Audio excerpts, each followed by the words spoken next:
The views and comments expressed on the following radio program by its hosts and their guests do not necessarily reflect the views of rmconair.com or its affiliates. Listener discretion is advised.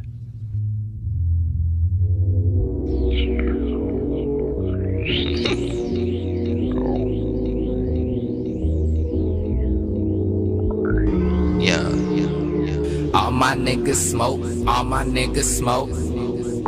All my niggas smoke, all my niggas smoke. Good. All my niggas smoke, all my niggas smoke. All my niggas smoke, all my niggas smoke. Good. All my niggas smoke, all my niggas smoke. Good. All my niggas smoke, all my niggas smoke. All my niggas smoke, all my niggas smoke. All my niggas smoke, all my niggas smoke. Good. All my niggas smoke that potent. And you niggas swimming in Frank's Ocean. Bitch niggas lose track while I obtain focus. Smoking on some sticky that's greener than a flying low. I'm high as fuck. Oops, I mean I'm fucking high. I'm smoking on that sleeper. It will sing your ass a lullaby. I be getting up. I have a house right above the sky. Smoking, chilling with my dogs, but I'm no family guy. Goddamn, I'm high. Going up, no elevator. Spider sense these fucking haters and slicing dice, no lightsaber. Breaking down the loud like it's barriers along the vision and multiplying my high percentage. Number one rule, sky's the limit. My flow so vivid and your style is blemish. Either way it go, watch the weed replenish. All my niggas smoke weed like the monsters with weed up in it. Yeah. So let me light up the dope and go and get a O. Go and get the hoes, get the bros. Tell the fuck niggas get low, cuz. All my niggas smoke, all my niggas smoke. Good. All my niggas smoke, all my niggas smoke. Good. All my niggas smoke, all my niggas smoke. Good. All my niggas smoke, all my niggas smoke. Good. Kush all in my lungs, making me feel like I can't breathe. Smoking on this coral reef, but it's not from under the sea. Smoking strong and it's potent. If you ain't choking, then you ain't smoking. You would think I was chilling in the boat, the way you see me floating. I can't drown, I can't drown. I'm surrounded by a cloud. Smoking LB by the ounce and OZs by the pound. I'm breaking it down, I'm breaking it down. Mo blunts is what I'm about to roll. Got the kush, got the perp, even got the drove. Feeling so deep all in my soul. Smoking on this morphine, can't fuck with ibuprofen. Hit it once, had me stuck. You thought I was frozen, but I'm not. I'm just token. Kush smell good like lotion. And if you smoking good loud, let's go and make a toast then, cuz all my niggas smoke, all my niggas smoke. Good. All my niggas smoke, all my niggas smoke. Good. All my niggas smoke, all my niggas smoke. Good. All my niggas smoke, all my niggas smoke.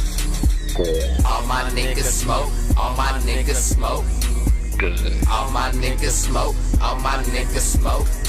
Good. All my niggas smoke, all my niggas smoke. Good. All my niggas smoke, all my niggas smoke. Good. All my niggas smoke, all my niggas smoke. Good. All my niggas smoke, all my niggas smoke. Good. All my niggas smoke, all my niggas smoke. Good. All my niggas smoke, all my niggas smoke. Good. So let me light up the dope and go and get a O. Go and get the hoes, get the bros. Tell the fuck niggas get low, cuz Kush smell good like lotion. And if you smoking good loud, let's go and make a toast then, cuz all my niggas smoke, all my niggas smoke. Good. All my niggas smoke, all my niggas smoke. Girl. All my niggas smoke, all my niggas smoke.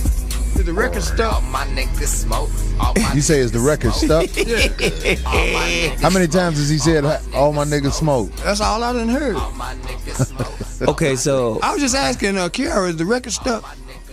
Hey, 5150 found a way to make it back this week. Talk this shit. Yeah. Say what we say. Who was that singing?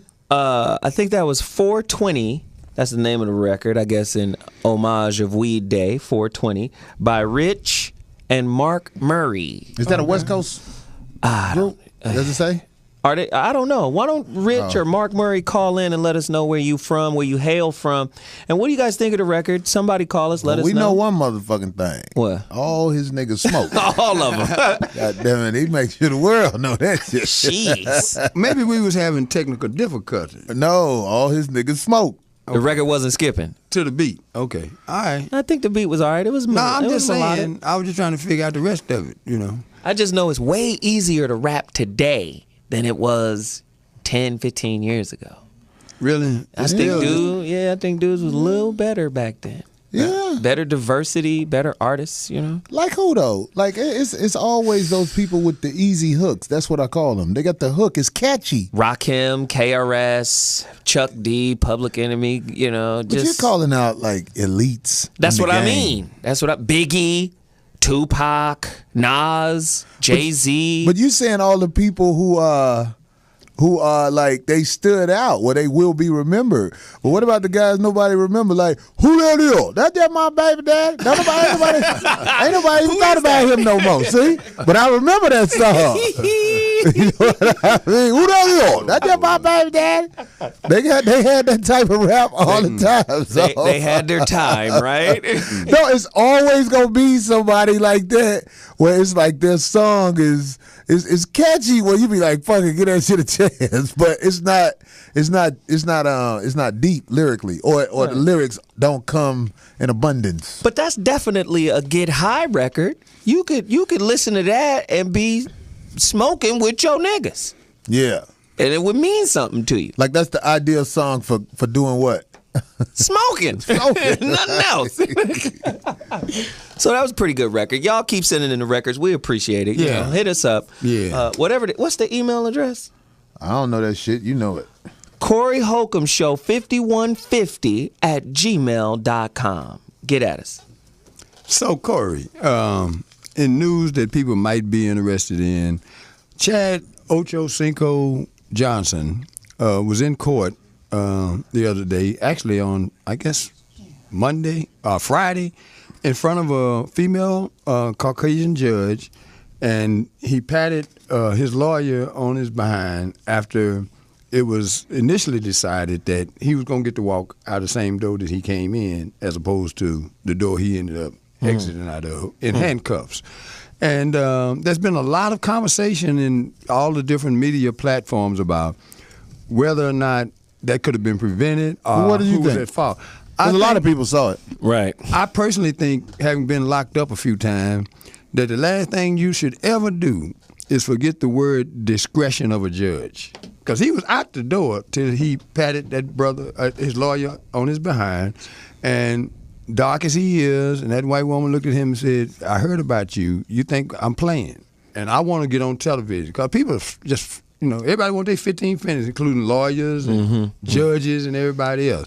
And I think that he miscalculated the price of freedom. And as a result, what is the price of freedom, though? The price of freedom is you got to know what the discretion of a judge means. It means that you can be right and still go to jail. Because she really didn't have to send him to jail. She could have just chastised him and said, you know what? That gesture that you just made, although it's not illegal, it's contemptful to me. And I don't want you to ever do that in my courtroom again. Instead, she took the power that she has as a judge and ratcheted up that act that he committed to a punishable offense and gave him 30 days. What do you think, Zoe? I just think America is hell-bent on taming the black man in every aspect of society. Mm-hmm. He tapped his lawyer on the ass like a football player or basketball player, whatever. At the end of the day, that's contemptible in court. What law did he break? And how are you disrespected by that action? But it's just like, take a Ron Artest in the NBA. Once you've set a precedent for being wayward or wild or labeled as disrespectful, now, even when you doing benign shit that ain't even nothing, they got this knee-jerk reaction to say, we need to tame you, we need to control you. So look at how many fouls did Ron Artest get just because he's Ron Artest?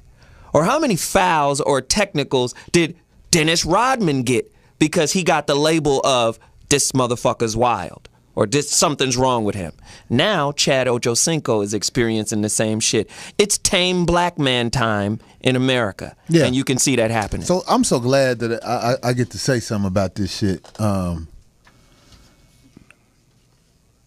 Paris Hilton got caught with cold motherfucking cane. Cocaine.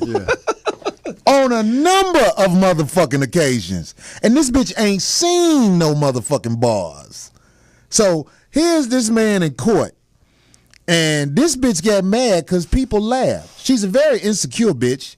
This bitch, I don't even know the bitch, but I'm looking at this bitch judge. I'm glad I get to say bitch in America. I know they're going to come get me one day. At some point, it's going to be over. One day they're going to fuck with me. I already know that. Chad Ochocinco doesn't have a long police record. He got into it with the bitch that everybody know is a real loud mouth motherfucker who run up on and try people. Yeah. So when I see somebody just go to jail for nothing, I mean, this man got playing football was his profession. Mm-hmm. When he hit his lawyer on the ass, like you said, Bobby, she could have said, okay, in my courtroom, I won't have that. Mm-hmm. Envy is what happened to Chad Ochocinco. Mm-hmm. When you are ever standing in front of somebody Caucasian and your freedom depends on what they think, you don't have to hit your lawyer on the ass. You can just look a certain way and you won't see the streets if it's up to them. Because it's kind of like, we can't really punish you, this, enough. I heard niggas saying shit like, that's what he get. I'm like, really? That's what he get? What did he do? Well, he did nothing illegal, like you said, Zoe. Yeah, he did. He showed up. What did he do illegal, Bobby? He forgot he was black in America. And that's illegal. Everything ain't got to be on the books, man. I agree with that. They used to lynch black people in my lifetime for reckless eyeballing. And it wasn't an official crime. But you could get lynched and nobody would be tried for nothing because the word on the street was when you go downtown, look straight ahead or at the ground. But whatever you do, don't look no white man. And there still are a lot of people who are trained like that, which is why they feel Ochocinco was a bad man in court. Right. But all he did was what he did to get paid.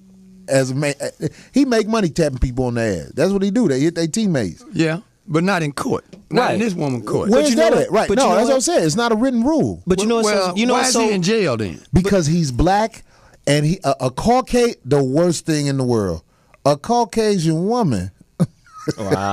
Shit. Judge determine whether he walk out that door. If I walk in a courtroom and I see a Caucasian woman as my judge, I know I'm in trouble because I ain't no two-bob ass motherfucker. Two-bob. That bitch gonna be like, this motherfucker is looking straight. This motherfucker look proud. Now, lock that motherfucker up. I know I'm in trouble. And listen, we're living in a time where the conviction of Zimmerman isn't a shoo-in. It ain't gonna happen. The conviction of this dude who killed that little boy because he had on a hoodie and some Arizona and some Skittles, right? Oh, he's a bad guy. Let's paint him in this way. Let's paint him that way.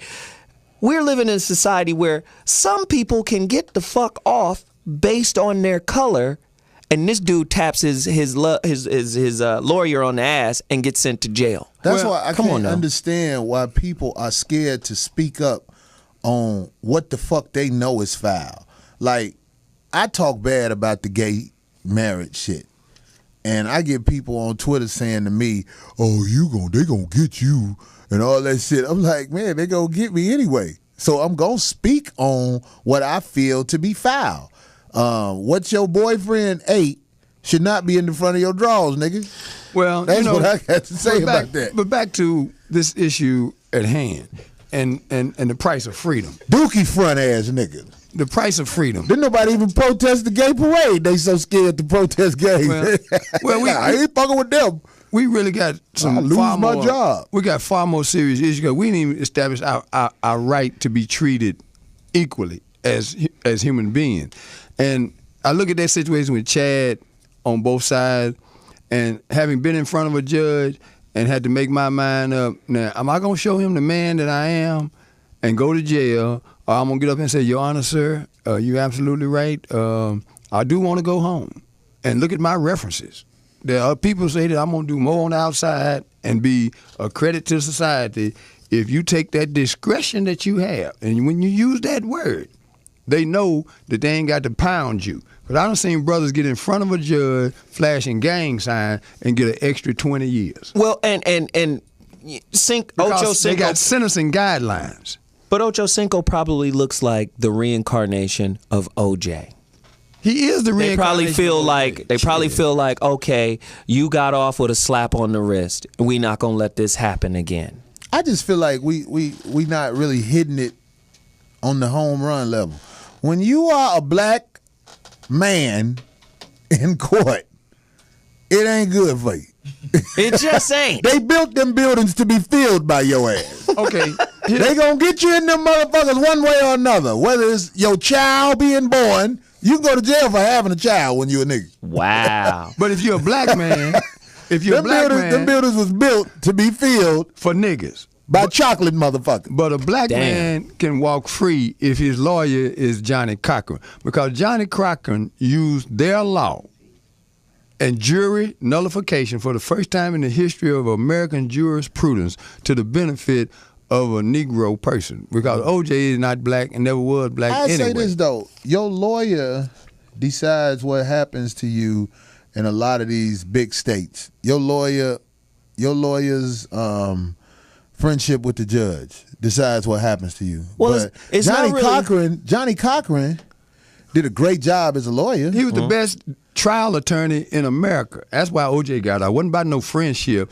He took that jury on a ride that they wanted to go on. I wouldn't say he's the best trial attorney like you just say it's a fact. I think he's It is a a great trial attorney, but they had a lot of blacks in that jury. But you know and what? they saw that bullshit ass case that the LAPD had against OJ. OJ didn't have this is what makes Johnny Cochran stand out. Shapiro was the head lawyer, ready to plead out for some bullshit because he didn't want to lose friends. Right. Johnny Cochran put his law degree on the line, speaking the truth in the courtroom. That's not how it go in courtrooms. It don't matter right or wrong. The it best matters, story wins. right? How it you matters, spin it. It matters if you black. Well, no, You don't beat no murders on Caucasian people when you black, whether you did it or not. Well, did. and remember this. Remember this That's about another thing. You say he did it. Was you there? No, but the dog was. Right. That's what I'm saying. The People- dog was there. The dog would have bit the shit out of a stranger. That's an Akita, an attack dog. That dog was hollering at the moon. Ooh, I don't know who to bite. OJ or Nicole. Oh my God. Ooh. let's not forget the facts here. A lawyer, any lawyer, a public defender or a prosecutor, they're all officers of the court. And no matter how good your lawyer is, if the judge tells your lawyer, shut the fuck up and sit down, he got to do it. Stop defending this motherfucker. He got to do it. Well, that's what they wanted to tell That's what Johnny it is. Cochran. But Johnny Cochran, for whatever reason, he did it. And it worked out good for him. He put his reputation on the line going into a courtroom challenging the LAPD for real. Not talking around it, because I know how it go in He a courtroom. did go at they neck. You don't get justice in a courtroom. You get a plea. That's what niggas get. If you got some money, you could get a plea. You can eventually, they'll be like, okay, well, we won't lock him up forever, but if he signed that house over here to us, we'll let him see the streets in about 5 to 10 years. Wow. That's how it go in a courtroom. A courtroom is a motherfucking pool hall. Well, the bottom line is you get what you pay for. To beat that case cost OJ $10 million because he bought, what's the phrase they use? Reasonable doubt. Well, yeah. Law. It's for Listen, sale. justice Reasonable doubt is is for like sale. justice is like any other thing in America. It's a commodity. If you can afford it, you can get justice. When If you Dr. ain't Lee the got money- up there, Dr. Lee testified for a week about his credentials. Oh, no, blood not right, blood not right, blood not right. And these gloves don't fit, you must have quit. Johnny started rhyming like he was on the counter. And we wanted to hear that shit too, boy. He said the shit that the people and the jury was like, you goddamn right. But everybody is leaving out the fact that this crooked ass cop made the case very easy for OJ to get off. That crooked ass cop with his fucked up, bullshit evidence planting ass. And this happens all the time, ladies and gentlemen. It's just most motherfuckers don't have the money to fight a case. That's it. That's what I'm saying. You buy justice in this country, man. We got to take a break. We'll be back. The number is 323-965-1600. That's the number. Holla at us in 2.2. 5150, we'll be back.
S-H-I-N-E and on them haters, man, I don't make it rain, I brainstorm on them, change form on them, whenever I'm performing, if they think shit is sweet, I kick in the door on them, waving the 4-4 on them, 4:44 in the morning, catch him while him and his horse snoring, I'm playing, I'm shining, I'm glowing like Bruce, Leroy, B-boy, destroy the D-boy, decoy, really he's a time masquerading as a field hand, real nigga opposite a real man, I illuminate, let the hater ruminate. My objective is to give you more reasons for you to hate.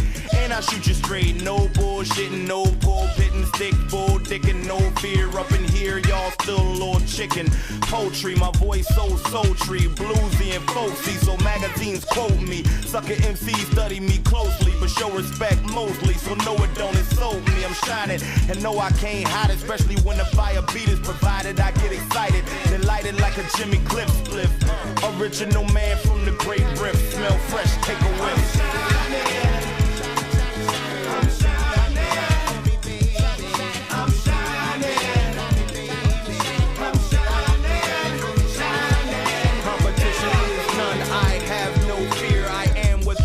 Especially around here, backpackers and gangsters with nothing in between except hipster queens in bright green, tight jeans. I'm too old to contemplate what it means, so it seems I'm out of touch like the subject of a dream. And since so many suffer from low self-esteem, I suppose my ignorance and confidence keep me serene.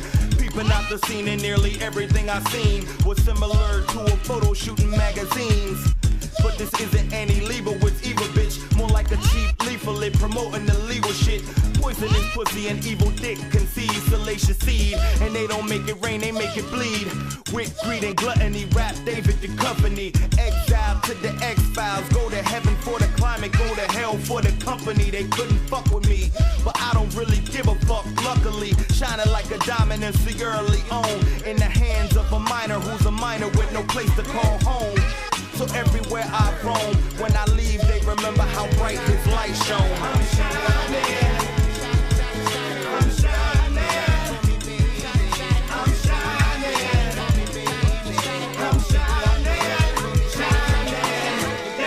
That was pretty dope, actually. You got some vocals in there too. I mean, Yeah. some harmony and shit. You know, What? Who is that, man? That was the record is called Shine by Cool C Brown. That was fly, actually. I think to break into the game, You you dropped need a little you need a something. tune like that. Some shit that's catchy. Yeah. That's saying something too. He had me thinking a little bit. I like that. That was cool. That's Did what you hear what he said, Corey? What was he talking about? No, I ain't hear shit he said. But I was just saying I it was was catchy. I could listen to it. It was that. I figure out what he's saying later. And that's why I said that, because like if it's catchy, people will listen to it and eventually get into you. Right, Yeah. right. Well, You know what? I'm embarrassed to say, man, I just really got up on Sugar Free.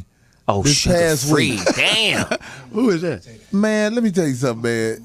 Sugar Free is a rapper you might like. Yeah. I'll put it like that. okay, all He's really a performer. If Then you you're ask right, me. you're right. Then I like a performer. No, he Yeah. cold too. His lyrics, I mean, I love he spit Sugar real Free. game. I've been downloading this shit since I motherfucking my homeboy Scope Bubbles in Atlanta. Oh, okay. Put me on to her. I met him before. Well, not really met him. One day he was at a comedy show and he spoke. It was just a lot of people around him, so we probably ain't talked like we would have. But when I heard his music, I was like, okay, yeah, this is my type of guy. Well, you said the key word performer, because when they lost me, when people had to pay to go to a show and do all the work, everybody say, "Yo," everybody do this. Everybody, nigga, what the hell you gonna do? Everybody say, yo, You remember them shows where they wave your hands and say ho. all of that, whatever, man. Okay. That might get you 30 days in jail in front of the wrong judge. In front of some bitch judge. Some bitch. I'm a judge. Yeah. Damn, Corey. Well, Corey, They coming for us, man. Hey, Shit. man, they gonna come for you anyway, man. in the One way or another, motherfucker. Ain't nothing stable in this world. They coming for your ass. That's real. Unless you do like Barack. We got him. In the interest of time, Corey, you gave a brother an opening last week when he talked briefly about blacks in the military, and it set off something in you. Can you tell me why you wanted to come back to this as a theme for this week's show? Well, last week the brother didn't really get a chance to say what he was saying. All I know is he was in the military. Mm-hmm. He said, "I'm in the military," and I don't bite my tongue when I say the military is no place for African American male. Why? Because they give you orders to do the same things to other people that they did to you. That's Muhammad Ali's argument. It's really a scandalous thing that it's a whole bunch of black people in Iraq fucking people up on some orders of the same people that did that shit to you. So really the question is, can a black man truly be proud to defend America when America has never really given two shakes of a fat rat's ass about him? I think that's the question. It reminds me of the people who said Chad Ochocinco, he should have went to jail. If you beat somebody upside the head enough, they gonna be like, hey, you know what? I need to do what this motherfucker say. And every black man who I see in the airport with that military outfit on, it's like I'm not proud of that. I'm not proud of what you've done. I mean, I don't know why you there. It's not for me to say why you there, but you can't stand up here with a United States military outfit on and say I'm doing the right thing. So let me ask this. Is the military the new McDonald's for the black man? In other words, does it provide the best opportunity for employment and education? So maybe that's the new job source for black men. They're outside of every inner city high school recruiting them, right? When I go to the Galleria Mall, I don't see U.S. Army recruiting stations. Too many Caucasian people over there for that. They don't play that. They kids don't do that. All that 27%, they kids don't fight for this country like that. But when you go to the poor part of town, it's full of let's get these motherfuckers and get them in this army, make them feel like this is the alternative to going to jail. So if you're of a lower class, regardless of race, then the military might be your best option to take care of yourself and family? Well, some people do that. A lot of people say, hey, I'm going to go join the army because I ain't had nothing else to do financially. Wow. Didn't shit else work out? I tried to make a rap album. Might as well get in the army now. Might well go shoot these motherfuckers for these people that slaughtered mine. We would love to hear from proud African-American military brothers. Call in and let us know about your experience in the military and if you're being taken care of. 323-965-1600. Get at us right now. Well, we got some people hot on the line. You want to take a few calls, Corey? Yeah, we can. Let's do that. Let's see what people have to say. This is the 5150 show. You're on the air. Who's calling? Yo, what up, Corey? This is Lo from ATX. Can y'all hear me? Yeah, what's up, loud with and clear. Oh, what's going on, Ken? Hey, I don't know if you remember me, but I called in about 2-3 weeks ago, and I was like, "Yo, what's up with the email address to send the beats to?" And they switched it up on me, man. They switched it from the a new look of myself to to the Corey Holcomb 5150 spot. And I sent the submission in like 3 different times, and I ain't heard none yet. And y'all been playing some good shit and some awful shit. And I just wanted to know what the process is like for selecting the beats. I'm going to give you this email one last time, Pimp. I already got it, man. Keys already sent me the new email. Oh, well, then you straight. All you got to do is send us the music, and we'll play it at some point. Keys, do you know who this is? Oh, you know? Oh, we was just saying, has she... Well, he mentioned her like he knew her. Right, so we're going to roll with him. Well, we'll get to you, brother. Thanks for the call, man. Don't sweat it too much. I ain't gonna bother y'all like that. But I got one more question for you, Corey. I'm a big fan of your comedy and a few other comedians, Bill Burr in particular. But whatever happened to that dude, Rodman? You know what I'm talking about? Rodman is around. He does comedy. This is a cold game, man. Rodman has a lot of potential. But in the entertainment business, how talented you are means nothing. It's finding a way to get to that elite level where you being seen. So Rodman is still around. Funny guy from Atlanta. Yeah. All right, cool. Appreciate the phone call, man. All right, thank respect, you. baby. All right. Yeah, Rodman. I know Rodman well. He's a funny guy. He funny. Yeah. It's funny. And the main thing I always say that really makes me respect comedians, he's original. Yeah. Very much. And he's smart. He writes his own material. I see a lot of guys try to act like him, but one thing about people who really stand out with what they do, when you see the original, you know that's who them motherfuckers be trying to act like. Yeah. A lot of garbage ass comics like G-Thang. I remember G-Thang was doing his whole Rodman's whole routine. And it works because Rodman doesn't really have the notoriety that a lot of comedians have. Right. So he's the perfect guy that these imitators prey off of. Because he not known enough. Right. So when they steal his shit, people don't know. Right. But when you see Rodman perform, you will see them niggas like G-Thang and stuff like that. That's who they was doing. What's your nickname for G-Thang? I know his real name is Gary Johnson, and he used to do nails in St. Louis when I first met him. But you used to call him something. G-Strang. G-Strang. That's what they call him in St. Louis. I'm just saying where he from. You call another man G-Strang. Well, how your name G-Thang, and you are the most cowardly motherfucker I've ever seen in my life. And I put it on blast because, you know what I'm saying, he done some whole shit to me before too. But he done stole some comedy? When he first moved, when Rodman first moved to LA, I saw him hanging with G-Thang, and I walked right up to both of them. I was like, how you hang with this motherfucker? This motherfucker be doing your jokes.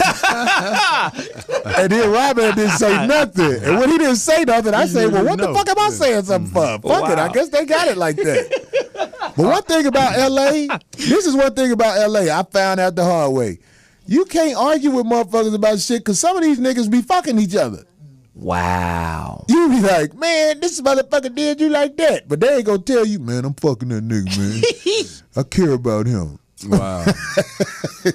So that's Los Angeles for you, boy. I'm not talking about the hood. I'm talking about that Hollywood. yeah.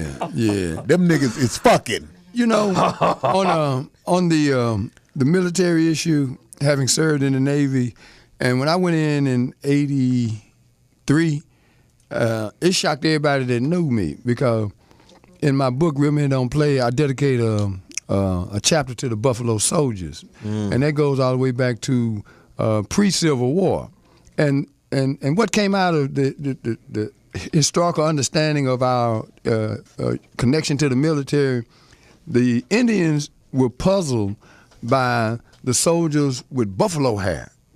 And then when they heard them chains rattling, they really was perplexed. Wait, so it was niggas fighting in chains? Well, they still had them on their ankles, you know. Niggas was fighting. That is some funny shit, though, when you really think about it. Well, you mean slaves fighting chained up? Get up off my master! He gave us some soup made out of horse hoofs. Some horse hoof soup. You gonna try him? And some of the brothers that had escaped the plantation, they blended into the Indian population, and That's why you see a lot of people look like me with Indian ancestry. I got Indian in my family. You hear that a lot. Oh, yeah, absolutely. And the rest of them was thinking that, like Stephen, man, if I kill enough of these Indians, I'm going to get a bigger piece of that fat back, And so they were ferocious soldiers, and the Indians used to call them buffalo soldiers because they were ferocious, but they were perplexed by the fact that these brothers, with them chains rattling, were coming over and messing with them. They was lost niggas, right? Yeah. They was some lost. They was the first gangbanger. Right. How vicious of a soldier you gotta be to be asked to kill somebody while you chained up? You fight for whoever feeding you or whoever you fucking. Yeah. God damn. That is fucking insane. That conditioning is very powerful because there was a certain segment of the black population that bought the notion that if we do enough for these white folks, eventually they would treat us like they treat each other. The Barack Obama that's approach. the bougie niggas today. That's That's still the Barack prevalent. Obama approach. And as you go through the progression of wars, the same thing happened. And they had the race riots in 1919 after the brothers had came back from World War I, and they thought that life was going to be better because that's why they went to fight in World War I against the That's Germans. why they went to vote for Barack Obama. Go ahead. And they came thought back, life was gonna be better. and many of them were hung in their uniforms. And during World War II, there were so many soldiers that we captured, POWs, that were German soldiers. And this brother that I knew that served in World War II, he told me the most disheartening story. He said, we were coming back by train, and they had a compartment full of German soldiers that they fed in the best restaurants, and they was getting sandwiches out the back. And they were POWs. And this is what might make some people mad. But my opinion is, if you are fighting for somebody who never gave you respect at all, what do you expect? People show you who they are. When people show you who the fuck they are, if you ignore it, that's on you. Something wrong with you if you keep on trying to get acceptance from somebody who have basically told you you ain't worth the bubble gum on the bottom of my shoe that I stepped in some shit in. But isn't that the sickness in the affluent black community? It really manifests what Einstein said about doing the same shit over and over again and hoping for a different result. Yeah. At the end of the day, how crazy is it to then turn that around and say, I'm going to fight so hard that I'm going to gain your acceptance? I know that. Fuck that. I know that. What? If you really want to know what that's called, and I really want everybody to listen to me when I tell you this, that's pimping, baby. Wow. That's motherfucking pimping right there. Wow. God damn it. It's some motherfucking pimps out here who were brilliant in their approach, but they never got credit for it. They got called an old, low down, dirty pimp. But the shit they was able to pull off was fucking amazing. America is the pimp king. You dig what I'm saying? Wow. When these motherfuckers came here and slaughtered the Indians, they said, man, over there in Africa, we got some real new fools over here. And we gonna bring them over here, and we gonna do our thing with them. And when we through, we ain't gonna have no use for them. But these motherfuckers are so trained to fight for us. I mean, goddamn. Let them motherfuckers go out there and do their thing then. I mean, think of it. That's what the fuck they do. And think of it like this, too. In the Constitution, it says the only place where slavery is legal is prison, right? That's our new slavery, prison. But most of the niggas in prison is niggas. Well, That should just tell you, this is for y'all. Just like you said, the goddamn courtroom is to usher you through the process of being incarcerated. And now they know how to monetize it even better than before by privatizing prisons. so Oh, God. But motherfuckers ain't even understanding what you just said right there. That's what I'm saying. So it's like, I want to say this to anybody in the military. Sometimes when you young, you do things without really knowing what you're doing. Right. I'm sure it's a lot of young soldiers out there like, what the fuck am I doing? I mean, I'm talking about young brothers who are out of the country somewhere getting ready to shoot up a whole village of motherfucking poor people from another country. Wow. I know they saying to themselves, I'm not saying all of them, because some people loco, and they just down for whatever. I get that. But I'm saying there's a lot of brothers, I'm sure, saying to themselves, wow, what the fuck am I doing out here shooting up these motherfucking people that ain't done a motherfucking thing to me? Wow. It's all propaganda. Because when you get out there, you see it. I know you got to see it. Man, these motherfuckers ain't fucking with us. Wow. These motherfuckers want us to leave them the fuck alone. Wow. They really want us to get the fuck out their country, but we jacking they shit. Wow. Well, let me give you an example of what you're saying in terms of my own experience. I had a cousin who survived Vietnam. I had one that got killed in Vietnam. And the one that survived, he was 6'5". And he was furious because the cutoff back then was 6'6". And when he went to the jungles of Vietnam, because of the instruction and the sense of patriotism and this is our duty and et cetera, et cetera, et cetera. And he felt that way until they was out in the bushes one night and they had speakers and they were saying, "Soul brother, not your war. Soul brother, not your war." And he said the next day they had him out in front, the guide on. And he's the tallest one in the platoon, right? And the Vietnams had been so clever. See, people around the world know our history better than we do. And they asked, "What are y'all doing over here, man? Y'all, we done heard about Martin Luther King. Y'all ain't got no business over here." So my cousin was out front, and he said he heard a shot that started the firefight, right?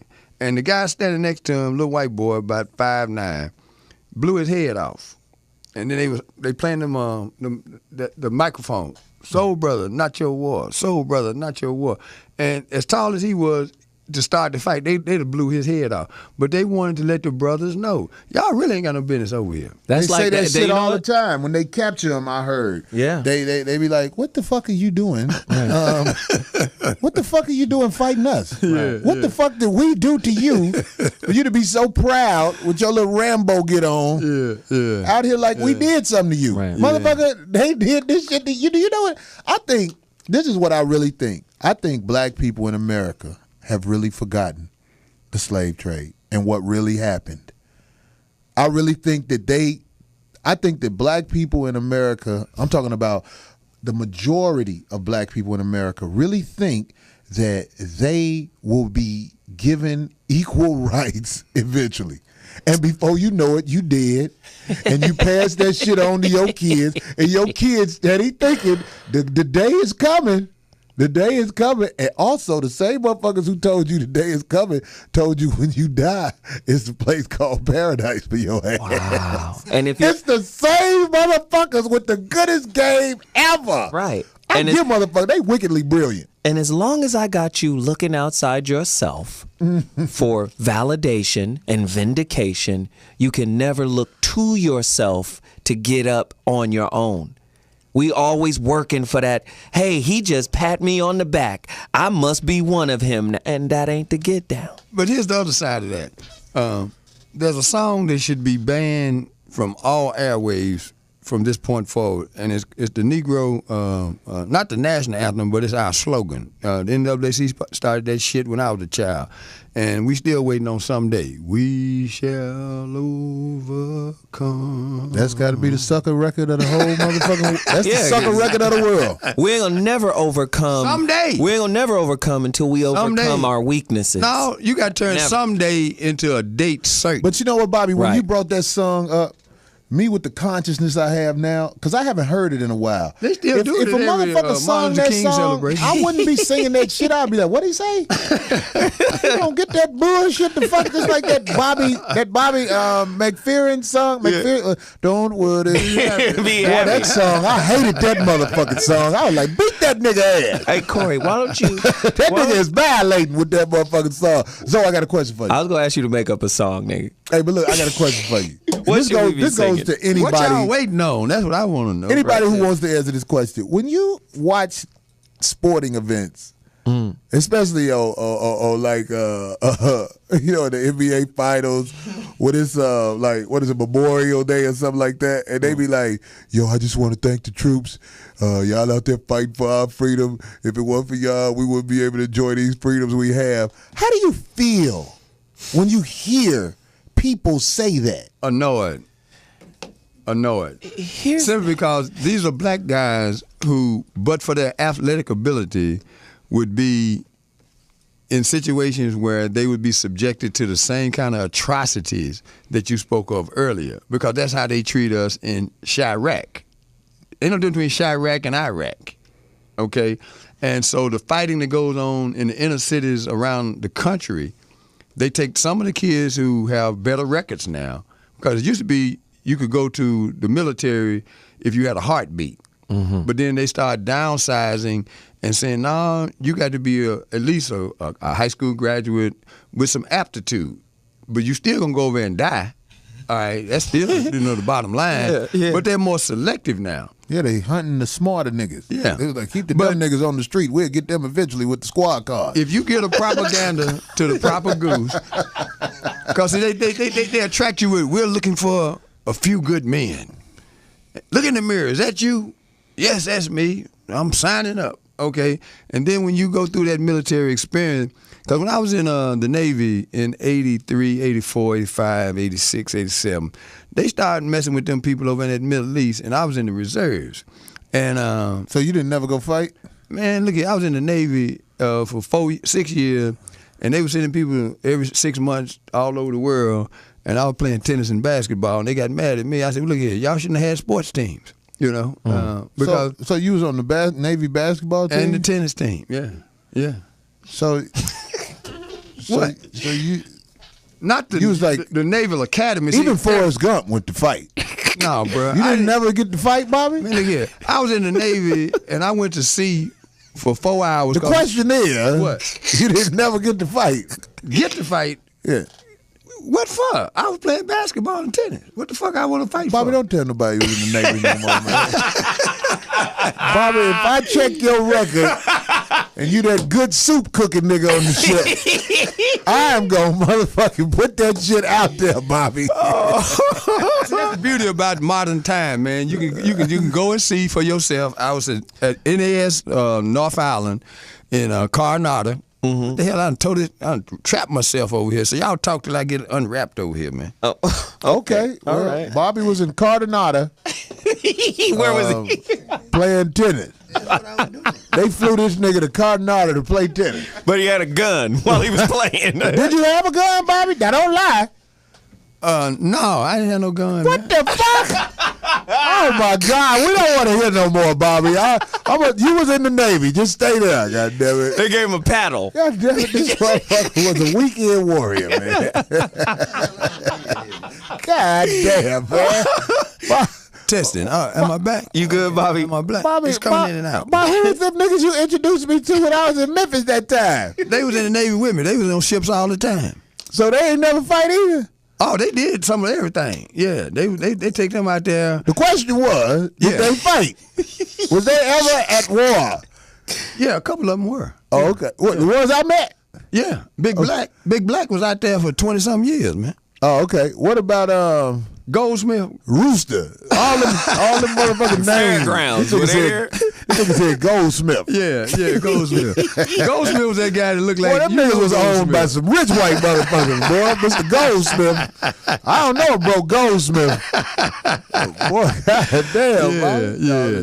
Hey, when we come back after this break, we're gonna let y'all talk back to us because we want to know what you think about the subject matter. So what you say in 2 and 2? In 2 and 2, 2.2. Oh, listen to that, and we'll be black. That's what up. Yeah, man.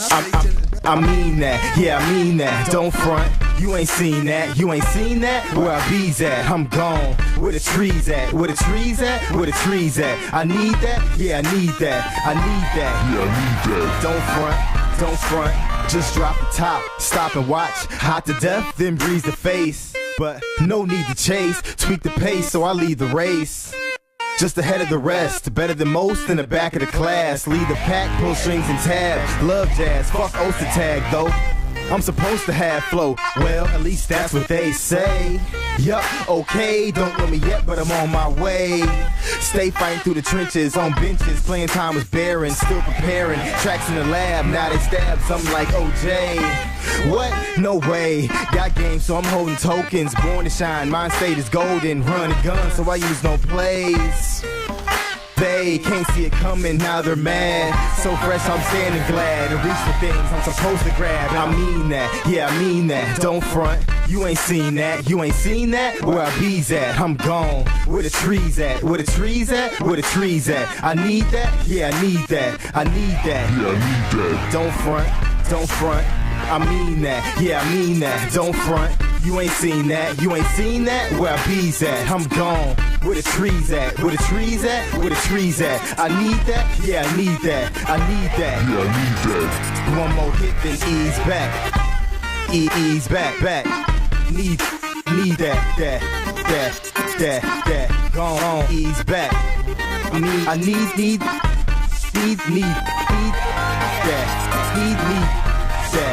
That. Ease back. Need that. I need. I had to get a drummer song.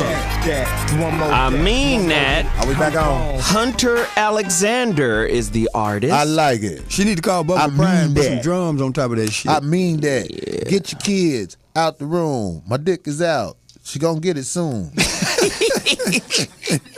I mean that. She's 17 and a half, 6 more months. You the bitch that's getting bumped. Oh man, y'all let us know what you think about it, man. And keep sending us the music. G. Hey man, we you know what, man? It's like, getting man, better, I think. It's like I always said, man. It's gems out there, man. It's guys who just don't have that big break. Yeah. To be on MT fucking V. That bullshit. All right. When we did Wildin' Out, I just was looking around. What, the last time? Just recently? Yeah, the one they. When are they going to start July showing? 9th, they supposed to start July showing 9th. Okay. And I was just looking at the people in charge of shit. I was like, man, yeah, I mean, a motherfucker, you can be as talented as you want. To get on those major vehicles like that, man, them motherfuckers is looking for a look. They are not looking for talent. Wow. Well, that's our fault because people need to quit supporting that bullshit. But it's a good thing that there's places like Augusta, Atlanta, Milwaukee, St. Louis, Chicago, because that's how you continue to be able to maintain your personal integrity and still eat. But they call that the Chitlin Circuit, right? It still is. Yeah. That's what they call it. Is. And it's called the Chitlin Circuit because you're not on the machine. Right. The dummy box. But trust me, I have seen the people in charge of choosing those who are on the dummy box. Right. Yeah. Well, I'm talking about MTV, the artists that they go find, and they only looking for a look. Yeah. Right. So, we back to the subject matter, man. These fans of yours, Corey, they have waited patiently, man. Let's see what a number of folks got to say about blacks in the military. Some people might be mad at me. Well, I don't know what to say about that. Man, you got some really interesting fans, and they love you to death, man. Let's see what it looks let's see like. what we got. We got somebody on the line here. This is the 5150 show. This is Corey Holcomb. Who there? It's Larry from L.A., man, on my way to Taco Tuesday. All right. What's up, man? He going to fuck with E-Double there? Man, I'm going to the Savoy. I want to make a couple quick points. We don't need them getting no advertising. They ain't advertising with us. The great Paul Mooney, man, these Negroes got their wake-up call. So you got to go back to O.J., you got Jordan, Michael Jackson, Cosby, T.O., Mike Vick, Barry Bonds. And to these brothers willing to step up to the plate and use that platform to really make an impact, they're going to keep on getting crucified in the media. If they really want to piss them off, they need to donate money to the Nation of Islam, every national organization, every Pan-African organization. Then about the military, I had this debate a lot of times with my homeboy. And he brought up a good point. He said, the military, it gave brothers opportunity who probably would have fell victim to the street. I'm like, okay, that's fine and dandy, but here's the trade-off. They come back with traumatic syndrome. Yeah, PTSD. Going back to I think it was Desert Storm in Vietnam, you had brothers coming back with Agent Orange and brothers shell shock. And I think, Bobby, you talked about this a while ago. I think the quote went something like this: "A false reality is better than a hard truth." No, I can't take credit for that one. Everybody's just not cut out to be a warrior, man. When you're back against that wall, this new game that they play to neutralize you is like, let me slide you some money. But once you get out of line, they'll put you back in your place. Look at Michael Jordan. He thought, he was the man, but that brother who owned the Wizards straight played him. He didn't even give him the team. I heard this Michael Jordan, this brother, when he left the NBA, what was it, 95, 96, or probably earlier than that, the NBA lost $10 billion. So you telling me a brother who has a global impact to the tunes of $10 billion, you can't use that platform? These guys got to take a page out of Muhammad Ali book and step up to the plate. LeBron James a couple years ago, he said something about, he want to be like Ali. And I'm like, okay, so are you willing to sacrifice your endorsements? Like, are you really going to get out there and address these issues that's affecting the community? Until that happen, man, them suckers just going to keep on getting crucified, Listen, man. they will goddamn tacos, bro. Boy, they will slap. We appreciate the call, down. LA. Yeah, we appreciate that call. He made some good points. Yeah, if LeBron ever stood up, they would yank Sprite, all the endorsements. They'd yank all that if he ever said something against the machine. That's just how it is. When they were crucifying him, he wouldn't say nothing against the machine. And I noticed that when they would talk. I mean, like, how could you not say when they were asking him questions about the fans? Because they have calculated, they've thought of this shit to try to put you on the spot. I just can't understand why he never said, look, you guys show the fans who are burning a jersey. You chose to show that because there are a lot of fans clapping and cheering that I'm in Miami. That are happy but you're for not him, right. showing that. You showing what you want the people to see. Right. It's your cameras. You create the story. Right. So right now y'all ain't feeling me. So what could I say? So they don't report the news. They create the news. They create the news, man. It's all a story, man. All those things get approved before they say it. Remember that. Well, all those things get approved before they say it. Let me say that one more time. All those things get approved before they say it. Right. Well, Yeah. He mentioned Muhammad Ali. A lot of people mentioned Muhammad Ali, and I'm biased because Jim Brown stood up for Ali when everybody else sat down. He the one to assemble a group of black athletes and said, the man said he's not going to war. And they put their careers on the line, all of them. And then Ali fortified that by standing up in front of Americans saying, look, y'all shouldn't have put this rule in the book that you can be a conscientious objector. He said the Vietnamese ain't done nothing to me and I'm not going. And more importantly, and it deals with something you said a minute ago, Corey, it may be difficult, but it is possible to speak truth to power because Ali stood firm on his conviction. They stripped him of his titles, took all his money, and he got it all back and more without ever having to apologize for the stance that he took in defense of righteousness. Look what happened to him, and he didn't pat this. nobody on the ass in the courtroom. Look, and remember this. And remember this. His stance jeopardized his family, their livelihood, and they stood by him. But not just him. We got to remember that. Joe Frazier stood by him. Joe Frazier put bread In his pocket. Yes. and got his license back. He went to court and said, look at here, I ain't into this politics. This man ain't done nothing but got in my way of the fame that I want, so let him fight. And other people stood behind Ali, and it became a momentum. Right. He changed the direction of the war by speaking truth to power. But what I'm saying is, look at the dynamic today. That's what That man's family stood by him. And this is what Zoe, please. It let me ain't make like this that point. now. Because I thought of it when you said Go that. ahead. The Beast is very intelligent. Don't think that he didn't see that. Right. So now he has destroyed the family because your woman ain't going to stand by you on shit nowadays. Your woman is going to call them to deal with you on every issue she got with you. He has set that up to give her this hotline. They give these sisters the hotline to get that nigga either in check or out your house. Because that's your motherfucking house. I don't give a fuck if he bought that motherfucker. If you live there with that motherfucker, you have established residency, and residency established it to be what we said it is. Damn. You not gonna have that shit like Ali. You not gonna have that shit like these motherfuckers where you got a family to stand behind you. Nowadays, you don't have a family. You knew how we raised you in slavery. You in charge. The sisters ain't part of the movement no more. And I'm not saying all of them. Well, please I'm don't. saying for the most part, if you have issues with your woman, she gonna call the police on you. Y'all ain't gonna talk it out. Wow. Or she gonna put a case on you. Okay, let's go and see what the callers got to say, Corey. Damn. Okay. Let's see it. Who we got? Hey, yo, what up, man? 5150 Show. Who did?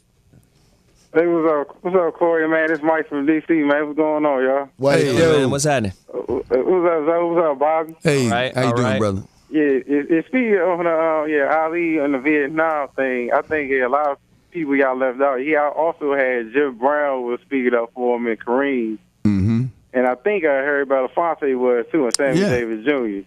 And it wasn't just them, brother. And I wanted to let you roll with that. Black people were still together back then. Man, they knew that it wasn't just a hero out there that they worshiping. They was getting their ass kicked too. And it made sense that somebody said, yeah. And that's why I want to fast forward. And we're going to get right back to you, bro. The mere fact that you sitting here, Corey, is an example that everybody ain't going for the bullshit. And you work on a regular basis. You have a family that you take care of and a family that's behind you. So everybody ain't going for this bullshit. But enough people are that it looks like we can't win. Well, enough people who have a price. That's why I always say the black community is in trouble because we can be bought. The reason we can be bought is because most homes, most apartments have no leadership in that motherfucker. The leadership is the police or social services or them the motherfuckers who run your apartment. Wow. And they that shit was not like that in the 60s and the 70s. What do you think about that, caller? Yeah, I agree. I was gonna go off a little topic. It was up, Corey, man. I just had a shout out, man. Yeah, I'm with my special lady friend, man. We watching the Watermelon Heist, man. This is a hilarious movie. Boy, that thing man, keep you want me coming to tell you back. something? I saw that movie one time, and like I say, hey man, some shit you don't know.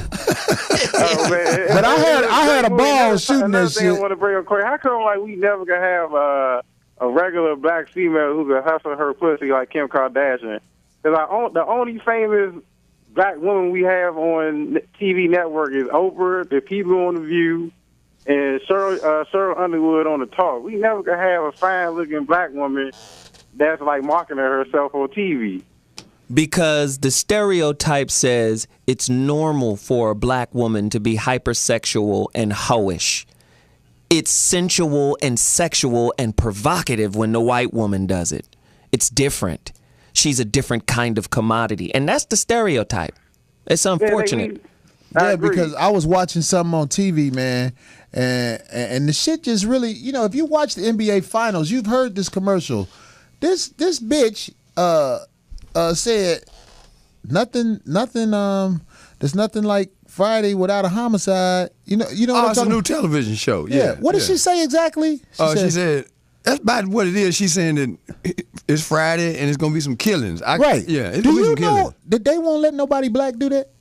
Not glorified murder. No, not I said, glorified and murder. when I saw this shit, Dexter, I said, they will never let a show like that. When I saw Hung, now that's the main one. They ain't gonna never have a black show called Hung. No. Them white motherfuckers will press the nuclear button before they let that shit go through. Fuck this shit. One more thing, Blow man. up Paramount Studios. They never want to market a beautiful black woman. They need to take that fat ass black lady off them Pine Sol commercials and that fat ass lady off them Popeyes commercials. Like we need to get some fine black women to be Okay. advertising. All right. Now what's a fine black woman then, bro? To you. I'm ready, man. I call what's her name that was on your show, Corey? What's her name? Is it Jordan? Jordan. Claudia? Claudia Jordan. Yeah, that's a fine black lady. Why they can't get somebody like her? Oh, okay. Hey, look at DC. We really do appreciate this call. Man. Well, you put us on the spot with that motherfucker right there, but hey man, thanks for the call, brother. Yeah. I want to say this though. That brother has a point because it is a formula to who they allow on television. It's not a coincidence that Oprah and I'll just put it like this: a lot of the sisters that are given that spotlight have a look to them. That Aunt your mama look. Thank you. You know what I mean, Bobby. You talking about that mother love look? That look. That's that look. That Shirley off What's Happening ass look. That's who they want to push out there. Ooh, Florida off Good Times. Wasn't none of this shit a coincidence. Oh, esterol look. Right. And I'm not knocking them sisters, but I want you to know when you came in the room, they were like, that's the one. Yeah. That's the one right there. Who would be today's esterol? Well, I don't watch a lot of TV. I mean, like, when I Somebody watch... said Precious. Yeah, Precious. That bitch won a Grammy. That bitch thinks she a great actress now. And this is a motherfucking bitch who was recruited by Nick Saban. Alabama. Pete Carroll. Right. This bitch could have had a scholarship to any major university. Man. And she chose to act, but it's not a coincidence. Who was the last? Look, let me tell you something, man. They gonna always do that shit, and it's not for me to judge who looks a certain way. I'm not doing that, but I'm saying when they book these roles, they know what the fuck they doing, man. Well, and that's true. Let's get to these callers, man. The lines are all full, man, and I'm curious as to what people have to say on this subject. Hey, yo, 5150 show, who did? Yo, this D-Block. D-Block, what up? D-Block, is that what he said? Yeah. Okay. Yeah, D-Block. I'm here in Dallas, Texas, man. Corey, you gonna be here Thursday, right? Man, I'm gonna be there Thursday through Sunday, and I'm gonna tear that motherfucker up. What venue? I'm gonna have to get another team and bring another one of my side bitches up here. You know, it's always interesting when I see guys bring a bitch to the show, like on a Thursday or Friday, and then they bring another girl to the show. I notice Saturday night, that's fine bitch night. that Thursday and Friday, they bring a motherfucker side piece. The ain't your mama bitch. The bitch that really got their back. That's what I call her. The bitch that really wants you. I'm bringing Aunt Jemima on Thursday. I got her to buy the cheese. I've been talking about you so much. She said, I'm going to get you them cookies. You talk about it. The wolf foot. Right. I'm observing. I watch how men do it. When they come see me twice, the second show they come to is when they got the little cute bitch that don't give a fuck about them, that they running, breaking their neck trying to get a drink. Wow. You want something else, baby? You want something else? Man, I just got to say, man, I appreciate the shows. Zoe, man, you be putting it down. Even Bobby, man, you be putting that history on me, man. But, dude, like you hear people when they say they ain't never met their father before, and all their family say, yeah, just like your daddy. Yeah, like your daddy. Like, man, when I found out about you, Corey, you like that long lost big brother. I never admit, man. That's a hell of a compliment. Like, the stuff I've been saying all these years is like you said better than I could have. You put it all together just right. And I just want to say, like, you just really impacted a situation I was in with this starter kit chick I'm with right now. Yeah. When you said that show talking about where does your power come from in a relationship. I remember that. That was a strong show. Yeah. Yeah, man, that was deep, man. I was going through a lot of stress and stuff and putting up with a lot of bullshit I normally don't put up with. And I just had to sit her down. And I told her, I said, I got this from Corey's show. And when we missing in this relationship to get my power back, I'm going to have to be able to tell you full of shit when you full of it. I'm glad that shit helped guide you to do what was in you to do anyway.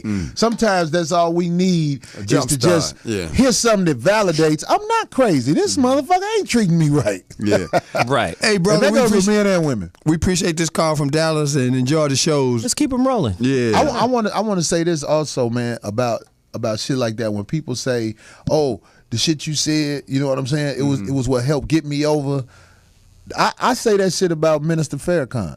And anybody who've never heard Minister Farrakhan, you really need to listen to what he has to say, because I never knew who the brother was. All I know is the media never had nothing good to say about him. But one day, them brothers who was selling them bean pies, you know, on the side of the road, how they do that in Chicago. I was in Chicago. I just bought one of them DVDs, and it was one of the most impactful messages I ever heard in my life. And it's not like, I ain't got to tell you to go get one DVD in particular of the minister. Listen to what the fuck he got to say. You'll get addicted because you'll learn a lot of shit. Much respect to Minister and that's Farrakhan. the whole purpose, is to learn. A lot of times people get, enamored by the messenger, and then they start following the messenger as opposed to the message that the brother is conveying. Right. And if you want to get some real game, listen to the brother objectively, learn, get what you can get that's beneficial to you, then move on to the next situation and keep growing. A lot of people get stuck. Yeah, So, I'm smarter now. I even listen to some of these gay ass preachers. Just because they gay don't mean they don't know some shit. You know what I mean? In fact, they know a lot more shit than I know when it comes to shit.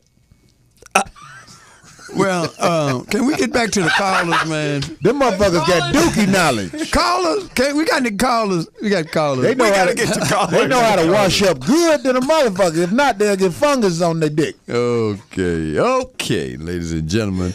What else we gonna do with the brilliant mind of Corey Holcomb? All stretch gay out like preachers got hot ass water at the crib. They got hot ass water. They got to. If they ain't got hot water, their drawers gonna be not done right. Goddamn. It's a wonderful thing that Corey can stretch out further. That's a fact, though. We know it's a fact, but we also know, man, that you have so much more insight that we want to share with these people trying to tonight. put that in the code. If you're a gay couple, that's two men getting married, your house got to be up to code with the water heat. You got to have. okay, all right, man, come on. Let's get to the callers. God damn. Okay, Kara, who we got on the line? We got a caller on the line. Hey, what up, 5150? Who there? Hey, how you doing, man? It's Busy B24, man. What's up? Hey, what's Baby B24? Busy B. He say Busy B, Bobby. Oh, Busy B24. okay. What's on your birth certificate? What's going on with you, Bobby, man? Happy Veterans Day, man. Happy who? I want to say Happy Veterans Day to you, brother. What is that? Veterans Day. Veterans Day. Oh, when was it? Yeah, you were saying that you was serving and everything like that, and then they had me rolling when they were talking about you been in the kitchen making soup and shit. Yeah, no, Bobby was a Navy tennis player. Man, look at that, man, and damn good. It beat the hell out of standing out there watching them planes. I'm over and here. shit. I'm not gonna keep you all too long, but I'm over here. I'm watching this Heat game right now. Who you guys got? Who's going winning? to win tonight?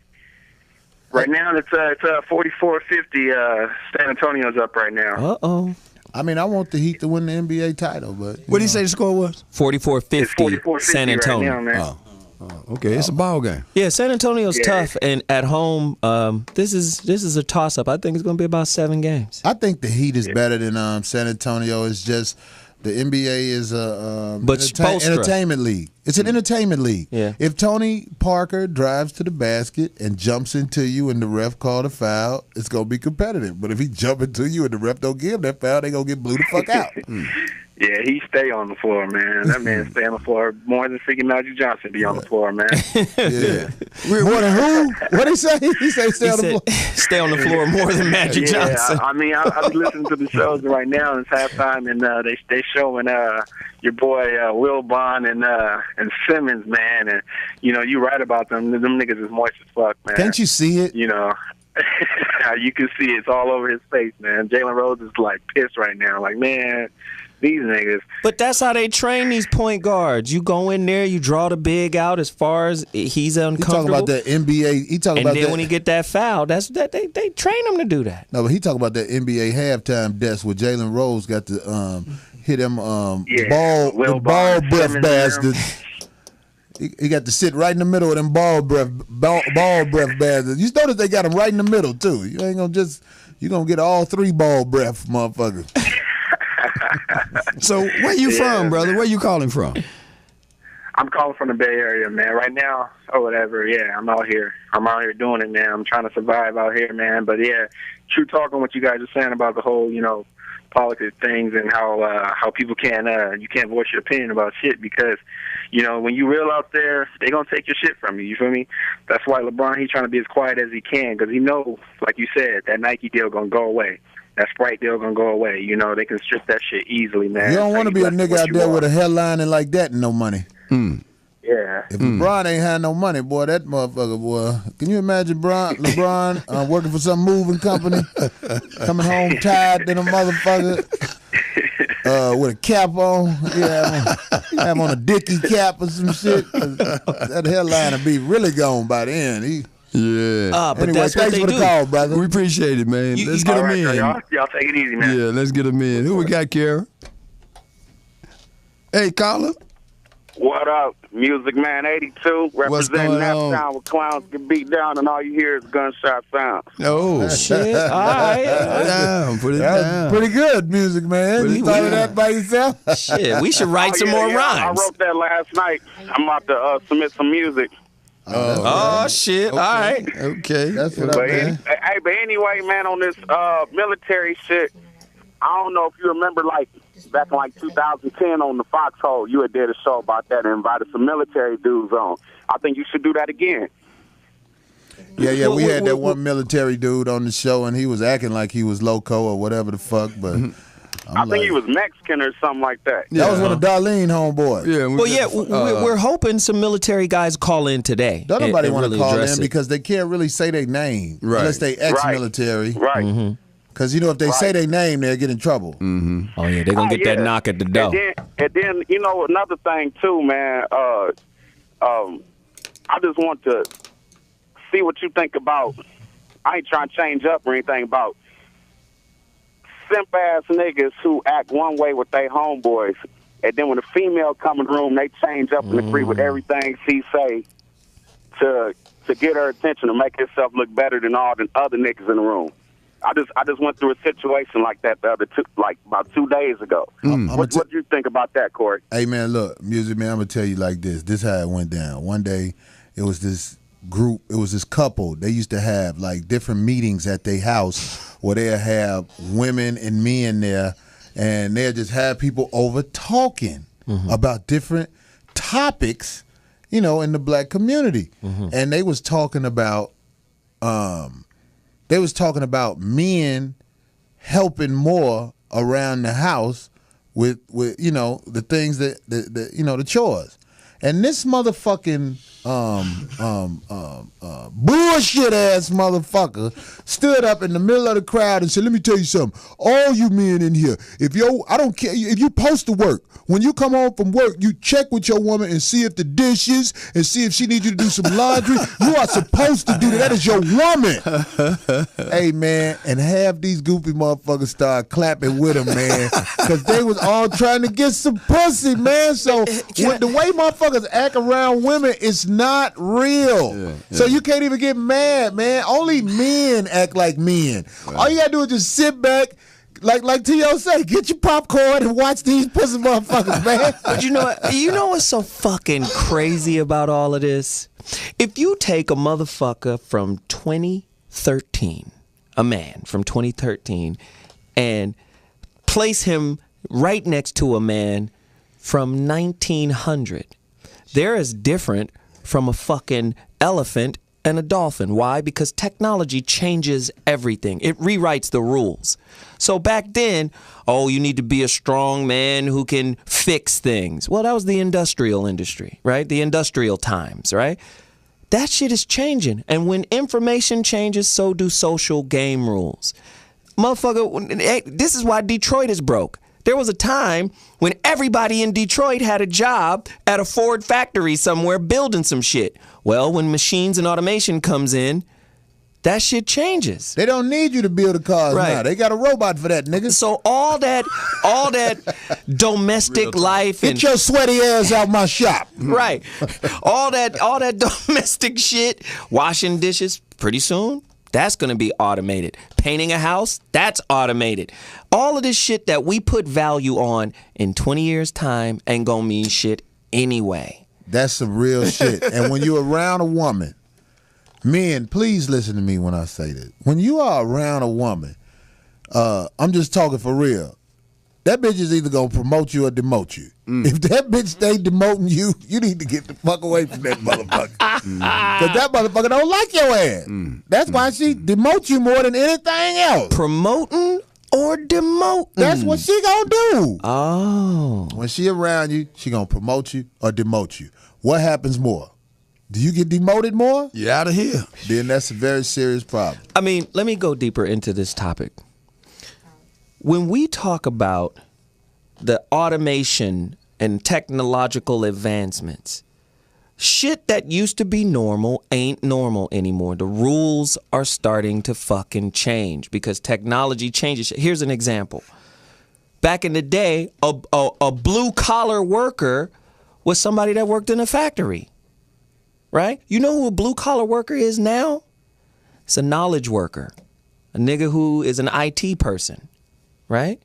And that shit is shifting, right? Because now jobs are based off the knowledge you have. You're a knowledge worker. The new blue-collar dude is a knowledge worker.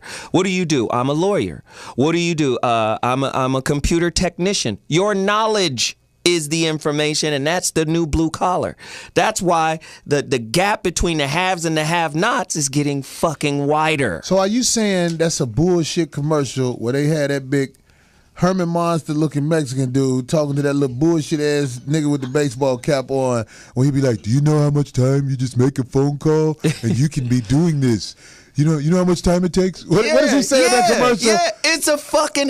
You know what America will do? So you saying an electrician is on a limited time schedule. That degree you got as electrician is going to be played out soon. Is that what you're saying? Dude, absolutely. Do you remember the time when we had this big internet blow up and all these internet businesses and all of that? Microsoft was all crazy and they was like, oh, become a certified systems engineer for Microsoft. Microsoft, nigga, do you know when the fucking internet collapsed, all of the senior guys got the entry jobs. So all the motherfuckers in school getting Microsoft certifications came out and couldn't get jobs because senior dudes was in those positions because the internet shit collapsed, the internet bubble. Well, shit. At the end of the motherfucking day, that ain't gonna stop ITT Tech or DeVry from selling you some shit that's outdated already. That ain't gonna get you no job. Let me tell you a job that ain't gonna never, ever go nowhere. Selling pussy. Never. Long as this pussy on this earth, it will be bought, traded, and taken at gunpoint, distributed. Wow. Pussy is the only job you fucking need in this world, and that's why they don't want niggas to assist women in selling it, because they know you will be a fucking millionaire if you know what the fuck you're doing. How do you tax pussy sales? Is it possible? Yeah. No, if it was possible, they would do it. They would allow it. They do it in Nevada. They got them houses in Nevada. Oh, yeah. They, what is that, the ranch out there? Wait, I got something for that too, Bobby. What? You know why they let them do that? Because ain't no niggas in Nevada. Not out there. They'll be like, well, shit, we can legalize shit out here. I think I seen about 8 niggas out here. Shit, people can have fun out here. Okay. Ain't no niggas out here, but if them niggas move out here, goddammit, they'll shut all that shit down. Yeah. All right, we got to take a quick break, and then we're going to close out, get to the callers on the board. Yeah, we'll be back shortly. 5150.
right, 5150. We like this beat. We like this beat so much, I wrote a song to this motherfucker. Whoever made this beat, get with me. Cause we gonna flip this bitch. Corey Holcomb on the track. Check it out. She say the pussy free, but she wants some money from it. She say the pussy free, but she wants some money from it. She say the pussy free, but she wants some money from it. This bitch think I'm a motherfucking dummy. Say the pussy free. Pussy free. Pussy free. Pussy free, but pay me. Motherfucker, pay me. That's a cut. We'll rock that motherfucker. Say the pussy free, but she wants some money from me. I hate when girls do that shit. No, I'm not charging you for no pussy, but you just helping me because you my friend. Bitch, I'm giving you some money because I hate you, bitch. I don't ever want you to speak to me again. God damn it. I want you to go away after I'm through. Bitch, I'm not your friend. That's why I'm paying you. You're not beating me, bitch. I know my life is fucked up. I'm beating myself. Oh, damn. Okay. All right. We're gonna run through these phone calls like Sherman went through Atlanta. Let's do it. Let's do it. Do it. Yo, 5153. What the fuck you got to say? Pussy breather, pussy face ass nigga. What up, man? Who this? Man, this man, fuck the chat room style, making these money pimping hoes in style. You know what it is. Memphis, get out of Memphis, Tennessee, in this bitch. Yeah. Bobby knew that accent right away. Maine. That way he say Maine, boy. That's Memphis like a mother, man. What's going on, homeboy, down there on the south side, man? Man, niggas killing and they killing, getting locked up. You know how it is. You ever served in the military? No, I did, but I did want to talk about that pussy ass shit. Go in. To the folks in the military, we appreciate y'all, because without y'all, we would have had these dope and these guns we had now. It's all part of America playing, man. It's all part of America playing. Thank you. That's real man. shit, goddammit. Them motherfuckers are fighting to keep this bullshit going over Man, here. that brother's from South America for real, man. Yes, sir. Yes, sir. That's Memphis, South America, right? Yeah, that's South America for real, man. Hey, thank you, Memphis. Keep coming back at us, bro. For sure, for sure. Man. All right, who we got on the line? It's your boy Carvel calling from South Carolina. Okay. SC in the building. What up? Yeah. What's up, man? Yo, Corey, I just wanted to holler at you, bro. I drove an hour and a half to Augusta in a goddamn monsoon to come check you out, but it's worth it, brother. Oh, yeah. Hey, man, that Augusta show was different, wasn't it, man? It was in a real nightclub. That's a way that back. Shit was crazy. Like it your was seats in the Cadillac. Bitches was running because their weaves was wet. Was you at the show when it started raining outside and then the roof was leaking, so it was raining inside? Yeah, that shit was crazy, bro. Man, them people, I was so glad when nobody sitting at that table. It looked like God was pissing from the roof. He's like, what the fuck is that shit? It's raining in here. Yeah. Oh, man. Yeah, sound like the bucket of blood. They had to ask, bro. That girl in the front who had the 3 kids, you got up with her after the show? No, I ain't get up with her. She was trying to get up with me, but I be seeing through the bullshit. She had that the way her hair was set up, she had that Lamar Odom tangerine type lining. That shit kind of threw me off a little bit. Now that's not no diss on Tangerine. I think Tangerine is bad than a motherfucker. I agree. I'm just saying, but if Tangerine was my woman when we got in that argument, I'd be like, who you talking to? If you don't get your Jack and the Beanstalk head ass the fuck up out of here. Bro, I was checking the scene because I came out to the show and hollered at you after that shit, and I saw her like hanging around the stage. I was like, yeah, my boy Corey got this. Yeah, man, that shit was cool. It was a little different. I ain't done a show like that in a while where we was actually at a night. The show was in a nightclub, not a comedy club, a motherfucking nightclub. Yeah. Wow. Wasn't no dancing afterwards. No motherfuckers was hanging around a little bit. And this was the first nightclub I've been in a while that ain't had no wings. I was telling the owner, how the fuck you missing that money, nigga? You better put some wings in this motherfucker. This a black club, ain't it? What did he have? That nigga had all drinks. Oh, Lord. Yeah, I ain't gonna hold the line up, bro, but I just wanted to tell you, man, it was worth the drive, man. I showed out. I had a fucking good time. I got like 3 hours of sleep for work the next morning. Oh, that's what up, man. I appreciate it, man. Hey, thanks for coming in tonight. Thanks for calling. Appreciate the call. Yeah. That's what Who up, we got man. next? Who that what? Brian? Is this Brian, the guy from last week? Mr. Holcomb, Hey, what's up, bro? Mr. Smith, Mr. Williams. All right. All right, sir. I appreciate the show today, Mr. Williams. Good shit. Thank you, sir. Good shit. Today, I have no idea what the fuck I want to talk about. That's all right, brother. I done done that shit when I call women before. I just be like, well, fuck it. Is you bleeding? I'm on my way. No, I fucked around and got drunk. This nigga keeping it real, too. Hey, I done fucked around and got drunk. Right, it's all right. I fucked around and got drunk. I mean, Zoe, your show was hot. Thank you, brother. Yeah. So what was your topic today? Boy, We man, had two. I shot you some shit so you can get some money. You did what? Back at me. Say that again? I said, I shot you some shit so you get some money. He shot So me. don't roll your eyes at me, nigga. You shot me some shit so I could get some money. Well, man, I shot your email. Like you asked. Oh, an email. Oh, okay. Got it. Hey, man, this is what I want you to do, man. I want you to stop drinking right now.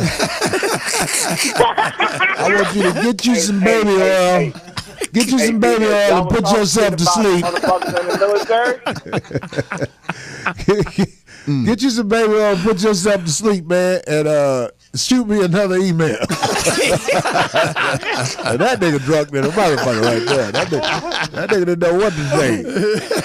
I think that nigga had a crush on Zoe. Oh, Hey, Zoe, shit. I like your show, boy. I'll let you know. All right, who we got? Who on the line? Who on the line?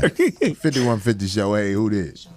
Man, it's Joe Bear, a.k.a. Trinity Boy, calling out of Mass. What up, right. man? Boston, Massachusetts. Oh, okay. Bobby. All right. Okay. Yeah, just wanted to say what's up, Zoe. What's up, Bobby? Hey. What's up, man? Corey? What's up? You got it, bro. I got 2 quick points I want to make. You know they always say you like Richard Pryor, but you more like Corey, you more like a mixture of like Robin Harris and Red Fox to me. You know what I'm saying? I'll go with that. That's a I love compliment. it. That's Top a of the hella line. compliment. Shit. The line. The second point I want to make, this gay agenda thing. I know it's kind of off topic. Yeah. But what they did, all that is to like kind of shy down the civil rights thing. Threw Obama in office to say, so you can't say, oh, the black man can't get nowhere. Now, and then on top of that, you know what I'm saying, they push the gay agenda because that kind of dims down like black rights, the civil rights, racism, all that other stuff. You know what I'm saying? I know y'all was talking about that a couple weeks ago, so Yeah. I was just trying to touch on that. Yeah, Well, that's what I yeah. agree 100%. Well, man. thanks That's for why the call, man. We do Yeah. appreciate it. Yeah. Shit. That's why they had Obama say, I don't see nothing wrong with a man. Yeah. Well, you know, keep Dick calling. jamming another man. Yeah, I let's don't get see him in. nothing wrong with that. Let's get him in. Donkey Kong that ass. Who we got on the line, Kerry? I'm Obama and I approve his ass busting. Who we got? Yo, this DP. What up, bro? What is that? DP. Hey, this DP. I'm calling from Cleveland. What's up, Corey? What up, Yo, Cleveland? What up, man? What's happening? What's happening? Hey, man, I missed out. I was trying to catch the show earlier, so I missed the early topic. Messing around with this game, man. But I just wanted to call and let you know, Corey, we appreciate what you're doing out here, man, over in Cleveland. Man, I appreciate the love, man. I'm going to be in Cleveland soon. I don't know if it's July or August, but I look forward to going to Cleveland. I always have a good time in Cleveland, man. Yeah. That's what's up, man. I was just You calling know, if to it's let you know, in keep doing what y'all July, doing, bro. August. Thanks, brother. That's what up. Thanks for the call, Okay. man. Because, you know, Jim is back in Cleveland now with the Browns. Jim Brown? Yeah, he's back with the Browns. As a consultant? Yeah. Okay. Is he personnel or just Nah, overall he gonna business? do what he was doing for, what's that guy name? Holmgren came in there and lost his mind, and, you know, he turned everything around. But anyway, we're going to keep these calls coming. Who we got? Mike Brown back for the Cavs, though. I tell you that. Oh, okay. Yeah. They're going to get Mike Brown back. They should have never let him go, man. That's the best thing that Cleveland had in the last 17 years. Is he the coach? Yeah. They've been, yeah. They hired the brother back? Yeah. For more money. I want to say to Kobe, bitch ass. Nah, motherfucker. Kobe motherfucking got that man fired, rolling his eyes at him. Yeah. Same way his bitch roll his eyes at him at home when he show up. Yeah. Hey, bubblegum ankle having ass. I said that shit. Boy, these bubblegum love they Lakers out here. Come on now. The Lakers don't love them. Hey, enough Laker. Yeah. Dwight Howard gonna leave. He's gone. Fine. He's gone with the wind. We got another call online, Karen. Who we got? Hello? Yeah. Hello? I don't take too kindly about what you said about the military, goddamn. Oh, shit. Even if he's talking like this for real, it's funny. I'm just playing this the music Rat 82. I thought it was Jeff Brown, Travis Bickle. That motherfucking voice had me rolling from the ground. I thought it was Billy Bob. I got Kevin Hart with that voice. One day I was doing a show with Kevin Hart, and he was I saw him walking out the elevator, and he was saying goodbye to one of the other guys who worked with him. I said, "Hey, why don't you niggers get out the hallway? We don't take too kindly to your type around here." Man, them motherfucker Kevin was trying to kick my hotel door in. I said, "This little nigga got hard. He don't know who behind this motherfucker." I was charging him up. I was like, "That's just like a nigga to be kicking on the hotel door." Hey, boy, Kevin was trying to get through that door, and then security came upstairs, and when it was some black security dudes, they saw it was Kevin, and they was like, "What the fuck are you doing?" And then, Kevin was like, "No, this racist motherfucker behind the door." Them motherfuckers kept knocking on the door. I wasn't finna open that door. I said, "Boy, y'all got to kick this motherfucker down before I open that motherfucker." So then when Kevin got to his hotel room, the dude was still knocking on my door, just trying to see, because Kevin was out there. He said all this racist shit. I got on the phone with Kevin. I say, "Oh, you old trick-ass motherfucker. You telling on the racist motherfucker. This is my room, motherfucker." Kevin couldn't do nothing but laugh. Okay, who we got? Music man, what's cracking? Hey, I'm replacing Soul Wonder as the next motherfucker to get roasted in the chat line. Oh, okay. Wait a minute, I just thought about that. Soul Wonder ain't been calling, has he? Yeah. What happened? Well, to his credit. I told him I was going to challenge him. I said I was going to be the one that's going to get in, and I'm going to get in twice tonight. Yeah. All. Somebody came down on Soul Wonder, and this is what black folk got to hurry up and do better about. This brother was inspired by talking to Music Man. He took his first instrument lesson. He's learning how to play an instrument because he wants to produce music. Who that? Soul Wonder. Wonder. He's working on his craft, and somebody went off on another thing. And we don't help nobody, man, when we try to put somebody down to try to come up, man. So congratulations, Soul Wonder, man, for getting your music on, man. All right, that was cool, Bobby. Ain't no hard feelings, man. No, you the one that inspired him because you're a real musician. That's why he called himself Music Man. Yeah, I played with Jill Scott. I played with Raheem Devine. I've toured around with a few people, so yeah. Jill Scott give you that pussy? He got quiet. I heard she passed that pussy out. Oh, boy. What? Hey, man, thanks for getting back in, man. We're going to pick up a few more calls. No problem. Yeah. Lick me. Oh, boy. Who we got on the line? God, if you don't sing that shit, nigga, I dare you. I dare you.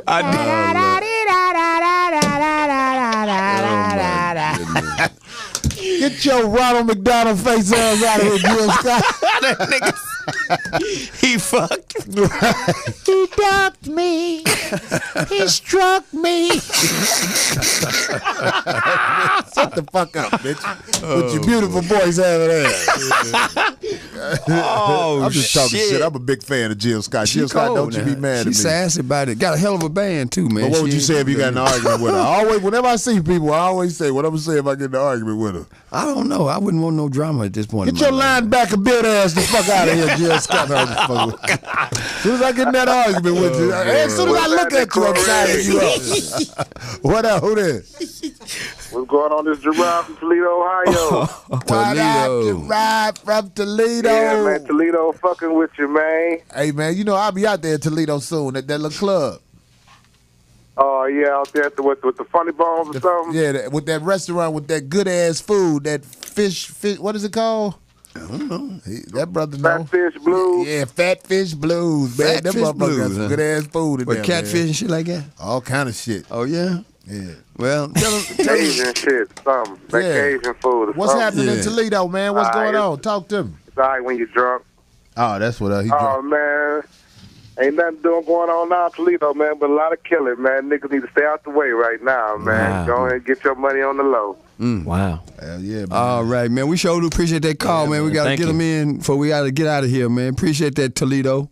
I will say though, Jill Scott is one of the finest motherfuckers. You think in the she's? world. You Yeah, think she's beautiful to attractive? me. That's Yeah. why. That's what everybody. That's why I say She's awesome. everybody. Beauty's in the eyes of the beholder, Right. man. She's To each beautiful. his I tell you own. what, that's a talented sister. When she did that show in Africa and Botswana, the detective, that sister got down, man. Somebody just said in She the had a good chat show. room, Jill Scott looked like Jerome Bettis. Okay, All I'm saying is Jill Scott come out the bathroom in some flip flops. I'm gonna have to pop one of them blue dolphins. I'm gonna be like, that bitch, is, that okay. ankle, that cankle throwing me off, bitch. All right, do we have somebody on the line? Cause we got about 3 more minutes, Fuck man. them. Shit. Oh, really? Hey, them your people, Go ahead, man. I'm talking shit, man. Oh, 5150, who did? 5150, who did? Yo, this is Ozzy from Milwaukee, man. How y'all doing? All right, What what's up? up, Walkie? Hey, good. Hey, I wanted to, I'm an ex-veteran. I'm a veteran, actually, so that's why I was calling in. Mm-hmm. Trying to get in real quick. But I wanted to say this, too. Bobby, man, I'm 100% appreciative of you being part of the show. It's very important, I think, for a lot of young black men to have an elder figure a lot of us didn't get. So, yo, that's dope that you on the show. Furthermore, with the military, That's the dopest way of calling a nigga old I ever heard in my life. no, because real talk, I don't. You know, a lot of us lost a man in the family to the system, whether it be prison or death or whatever the case may be. So, me, for example, I never met a grandfather. So to see 3 brothers sit down and talk like y'all in that capacity, a lot of us didn't get that at all. Right. So when you talk about men being raised by women in the way a lot of them are now, it's contributed. And you guys are putting a balance out there with that. Man, Man, I like appreciate that the call, acknowledgement, man. Really and, do. and props to Corey, man, for appreciating a different perspective and allowing me to sit here. And then Zoe do what he do, and the fact that you recognize that, it means a lot to me. And I won't speak for me, so thank you, brother. Right. Thank you, dude. That's Seriously, what up, man. Thanks for the call. Are we gonna get another call? Yeah, let's get another one in. Yeah, Man. we got 5 minutes. 51. Go fast, though. Nation. Who did? Who this? Hello? Yeah. Hey, what up, brother? Oh, man, my bad, bro. I ain't even think y'all heard me, man. I'm just a long-time listener, man, first-time caller. Shit, man. Corey, you know what I mean? You one of the best out there, man. You know what I mean? You came to my city 2 weeks ago, Columbus, Ohio. Oh yeah, that shit was live. Yeah, man, representing out there. And you call it the Ratchet Mall, man. The Ratchet Mall is Eastland Mall. Yeah, that's You know where what I I'm went. Eastland? Not you went to East End. East End? No, I went to Eastland. Oh, Where they had the twerking Eastland. contest. Yeah, bro. That's where all the They had a rappers at, man. Niggas be getting shot around there and shit. Yeah, them motherfuckers had, like I said, I knew it was the hood mall when I saw Foot Action, Foot Locker, Champs, Lady Foot Locker, Kid Foot Locker, all of them. It was the Nike mall. Yeah, man. You can't be flossing too hard around that motherfucker. Oh yeah, it's all good. You know, we Yeah. watch this phony shit. Well, God got something good for me. That's right. That's what. Hey, Columbus, we're gonna try to get one more call in before we have to get out. Thanks so much for the call, bro. Last caller. Where you at? Hello. Talk to us. I'm out of Atlanta's ATL Kong. How y'all doing tonight? All right. What up with it, man. ATL in the house. Cool. Yeah, I saw you in Atlanta, Corey. We tore it down, man. You're good. Thanks, brother. Everybody sleep on Blue Flame Amateur Night with the strippers, ain't they? You ever been there? Yeah, I've been through there a couple times, man. It's pretty live. Yeah, that shit is nice, dog. Them bitches would do anything to get on stage. I just had a quick comment I just want to chime in on about the military. Mm-hmm. Go ahead, bro. I had a buddy of mine, he was in the military, and he was saying the CIA moving more heroin out of that country than he ever seen. He said they be having like crate full of just heroin and cocaine moving it back to the States. And he said they can't even look at it, they can't even touch it. He said it'd be straight to CIA. Well, they got to pay for the war some kind of way. Yeah, that's what up. War is expensive, man. Nah, but that shit, we appreciate that information because we believe you, my brother. Shit. God damn it. We know the United States ain't finna motherfucking miss out on that paper, god damn it. If you think they don't sell drugs in this motherfucker. I want to say this, though, about heroin. Did I pronounce it right? Yeah. Heroin? Some people call it heron. Heron. That's what we call it in Chicago. Yeah. Hey, that nigga right there, he got to be up. That had a heron. Heron. Right, heron. Yeah. God damn it, that heron. Yeah. It's a bad motherfucker. Can you be in a relationship with a girl on heron?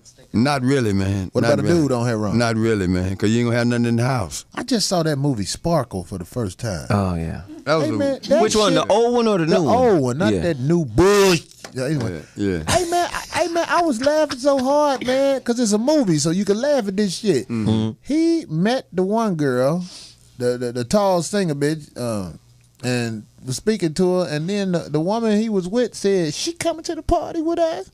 The big tall pimp dude or whatever. Yeah. That motherfucker said, escort her to her car.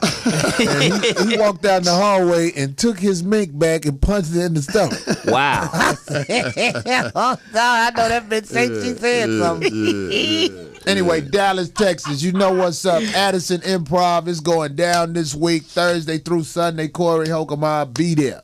Yeah. All right. Here we are. Second week of Real Men Don't Play in effect. If you haven't got your copy, please do so in the immediate future. Go to realmendon'tplay.com, or you can go to iTunes and step your game up. And in another 2 weeks, we're going to make it interactive. It's going to be some exciting things happening on that site. So Real Men Don't Play. And get with me at Glanton Smith on Twitter.